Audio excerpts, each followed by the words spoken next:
Ankle mobility progress can be notoriously slow. In this video, we are covering why that can be and what to do about it. So the first point is, are you dynamically stretching only? These popular down dog foot pedals and calf stretches are okay, but they are really just touching the surface of potential issues causing tightness in the first place. I would recommend 3 major things to begin with. 1 is to add resistance. 2 is to follow a sequence of exercises that focus on the foot and the lower legs. And 3 is to incorporate exercises like isometrics that strengthen your muscles at their end range of motion. First, let's start with the dynamic and band-resisted loaded stretches. I would recommend this as a slightly more aggressive approach than just the body weight stretches. The band is there to help pull the talus back, which can get in the way and block the movement. And the load is to help assist you into a deeper or larger range of motion. You can even allow your foot to go into pronation to allow for more ankle dorsiflexion, or if you struggle with the knee flexion, you can do it in a standing position like this. So number 2, we recommend working the tissues around the ankle. I would explore release work of the tibialis anterior,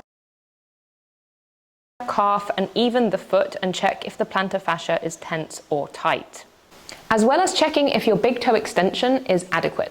There are many reasons to look into this due to the connection to ankle dorsiflexion, and in any case, it never hurts to have more strong and bendy feet that can help you accelerate, jump, and absorb impact better. For this, I would start with massage work on pressure points like here, here, and here, and then move on to active drills. Number 3 is active strength work in large ranges of motion for your lower legs and feet. For example, loaded calf raise eccentrics on the slant board.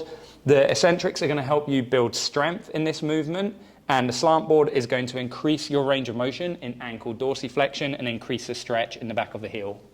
The next thing is big toe abductions for reps. So usually we would do this because it improves the function of the big toe and it helps with having a strong structure under your foot. It also helps with big toe extension, which is the next exercise we're doing, which would be big toe extension isometrics. So we would get into a stretch for 2 minutes until that stretch doesn't feel intense. Then we will do 10 seconds pushing forward with our big toe and then 10 seconds pulling up with our big toe times 3. Additionally, we also want to cover plantar flexion stretching. So we can do this dynamically, standing, and we can make this harder by placing the leg behind us. And then we can move on to more active drills like a plantar flexion split squat, which is hideously hard. So you might want to hold on to something when you first do it. And then when you do finally master it, you can start loading it up.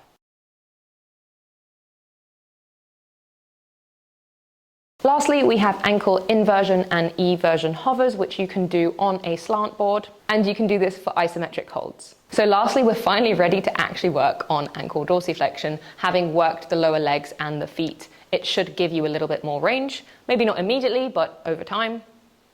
I would then work 2 of my favorite exercises, which would be ankle dorsiflexion isometrics. If you feel tight, you can do a 2-minute optional stretch. Then afterwards, you're doing 10 seconds isometrically pushing down with the toes and then 10 seconds pulling all your toes up. And knees over toes split squat, so you can go into that very end range. The hardest version of this is on the ground, but if you find this hard, you can also do it elevated.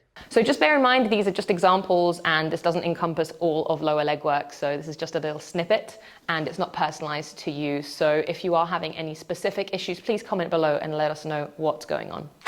The key is that everyone is different and you won't need to use all of these, or at least everyone won't need to use every single one of these variations to get into full ankle dorsiflexion. You might find you're following along with this video and some of the exercises you find useful and some of them don't really do much for you. If you are in doubt, please do get in touch for a full body movement screen so we can check what is and isn't lacking. But basically, don't worry about having to do every single one of these exercises before your ankle dorsiflexion work. Every single time you do ankle dorsiflexion, it's unlikely you're going to need absolutely all of it. Thanks for watching. If you found this useful, please do subscribe and hit the like button.